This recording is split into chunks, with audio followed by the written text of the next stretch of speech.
मित्रांनो, सोयाबीन पिकाचं उत्पादन वाढवायचं असेल तर खत निवडताना ही चूक करू नका. नमस्कार शेतकरी बंधूंनो, आपल्या शेतीविषयक यूट्यूब चॅनलवरचं तुमचं मनापासून स्वागत आहे.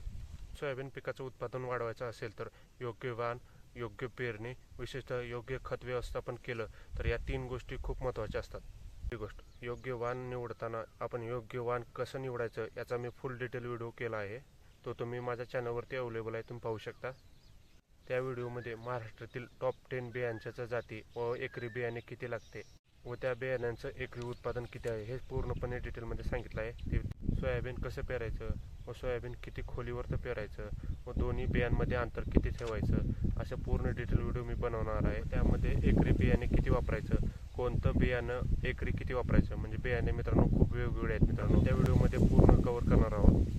तर मित्रांनो, काही यूट्यूबर्स फक्त माहिती देतात, फक्त चॅनलवरती कसं करायचं, काय करायचं हे सांगतात. तर मित्रांनो, मी तसं नाही करणार. मी पूर्ण प्रत्यक्ष तुम्हाला कसं करायचं व कोणत्या पद्धतीने करायचं व त्या प्रत्यक्ष मी तुम्हाला करून दाखवणार आहे. प्रश्न, योग्य खत व्यवस्थापन. तर मित्रो, बरेचसे शेतकरी सोयाबीन पेरत असताना हे खतं वापरत असतात, पण ते खत आपल्या पिकाला चालतं का, त्या खताचं काम काय. तर मित्रांनो, कोणती खते कुठे कुठे वापरायची ते त्याचं जर मित्रांनो लक्षात आलं तर आपली पिके जोमदार, टिकाऊ व मुळीची वाढ होते, परिणामी उत्पादनात वाढ होते. म्हणून मित्रो, आजच्या व्हिडिओमध्ये आपण सोयाबीन पिकासाठी वापरल्या जाणाऱ्या प्रमुख खतांची माहिती घेणार आहोत, तर व्हिडिओ पूर्णपणे पहा. तर DAP म्हणजे काय, 10-26-20 कुठे वापरतात, 12-32-16चं काम काय, SSPचा फायदा काय. SSP म्हणजे मित्र हो सिंगल सुपर फॉस्फेट. लक्षात ठेवा मित्रांनो, SSP म्हणजे सिंगल सुपर फॉस्फेट. झिंकचं काम काय, झिंक कुठे कुठे वापरला जातो, सर्व आपण सोप्या भाषेत समजून घेणार आहोत, तर व्हिडिओ शेवटपर्यंत नक्की पहा. तर DAP खत. तर सर्वात आधी आपण DAP खताबद्दल बोलूया. मित्रांनो, DAP म्हणजे डाय अमोनियम फॉस्फेट. लक्षात ठेवा मित्रांनो, DAP म्हणजे डाय अमोनियम फॉस्फेट. या खतामध्ये साधारण 18% नत्र आणि 46% स्फुरद असतो. सोयाबीनच्या सुरुवातीच्या वाढीसाठी स्फुरद खूप महत्त्वाचं असतं.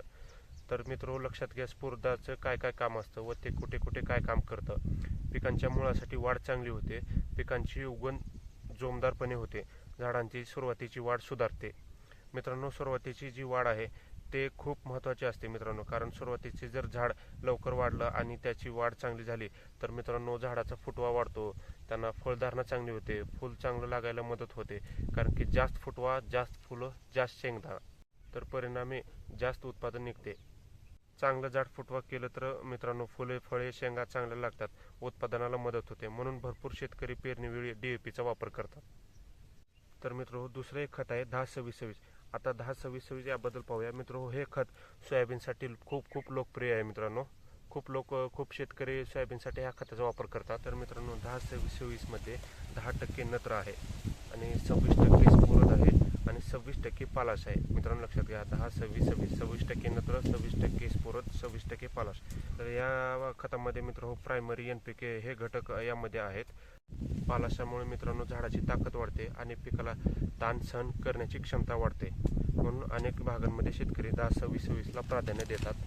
तर अजून एक खत आहे मित्रांनो 12-32-16 हे खत. तर आता 12-32-16 बद्दल जाणून घेऊया मित्रांनो. तर या खतामध्ये 12% नत्र आहे, 32% स्फुरद आहे आणि 16% पालाश आहे मित्रांनो. स्फुरदाचे प्रमाण जास्त असल्यामुळे सुरुवातीच्या वाढीसाठी हे खत उपयोगी ठरते.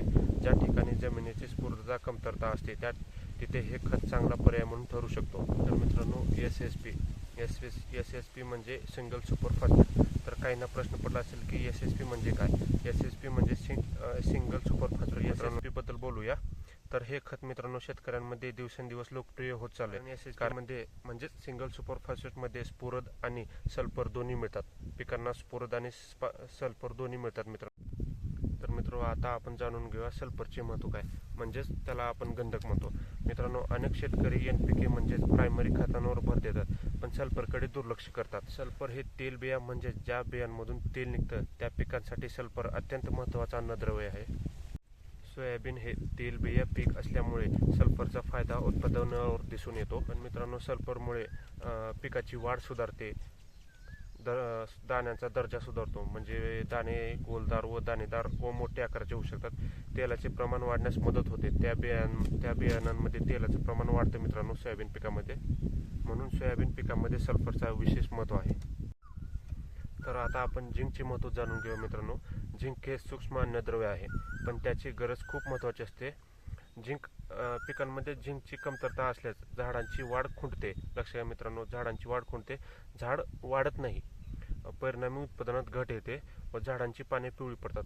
लक्षात घ्या मित्रांनो, झिंकची जर कमतरता असली तर झाडाची पाने पिवळी पडतात.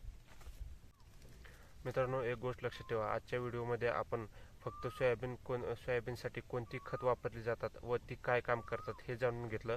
पण कोणत्या जमिनीसाठी कोणते खत वापरायचं, म्हणजे माझी जमीन काळी आहे तर त्यासाठी मी कोणतं खत वापरू व त्यामध्ये किती खते वापरू, माझी मध्यम जमीन आहे तर त्या मध्यम जमिनीसाठी कोणते खत वापरू व हलक्या जमिनीसाठी कोणते खत वापरू आणि एकरी डोस किती द्यायचा याचा पूर्ण मी व्हिडिओ डिटेलमध्ये आणणार आहे. मित्रांनो, आजचा व्हिडिओ कसा वाटला हे कमेंटमध्ये नक्की सांगा. मित्रांनो, तुमच्या भागात सोयाबीनसाठी कोणते खत सर्वात जास्त वापरतात हे कमेंटमध्ये नक्की सांगा. मित्रांनो, व्हिडिओ आवडला तर लाईक करा, शेअर करा व अशाच शेतीविषयक माहितीसाठी चॅनल माझा सबस्क्राईब करा. धन्यवाद.